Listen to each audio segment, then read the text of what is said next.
जी, 8 जुलाई 2024 को Hukum Singh inter college में तैनात एक सहायक अध्यापक श्याम सिंह उर्फ शिवम सिंह की हत्या कर दी गई थी और उनका जो शव है पुलिस को लगभग रात को 9:30-10 बजे उसकी जानकारी हुई थी। कोनारी गांव में एक नहर के पास ये शव प्राप्त हुआ था। तत्काल मौके पे हम सभी लोग पहुंचे थे, फोरेंसिक की टीम पहुंची थी और तभी से हम साक्ष्य संकलन में जुटे हुए थे और अपराधी की तलाश में लगे हुए थे। लगभग 10 दिन गहनतापूर्वक सभी प्रकार के साक्ष्यों के आंकलन के बाद, जिसमें बहुत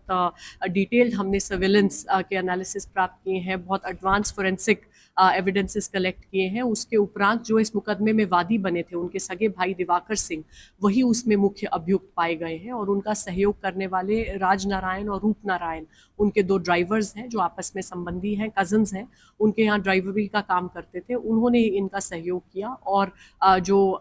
ये मैट काटने वाली बड़ी रेजर होती है, इसके माध्यम से, इसके उपयोग से इन्होंने अपने भाई पर जानलेवा हमला करके उनकी हत्या कर दी। और जो इनमें आपस में तनाव की स्थिति थी वो इसलिए उत्पन्न हुई क्योंकि ये जो दिवाकर सिंह है, जो मुख्य अभियुक्त है, ये शेयर मार्केट में काफ़ी पैसा लगाते थे और हाल ही में दोनों भाई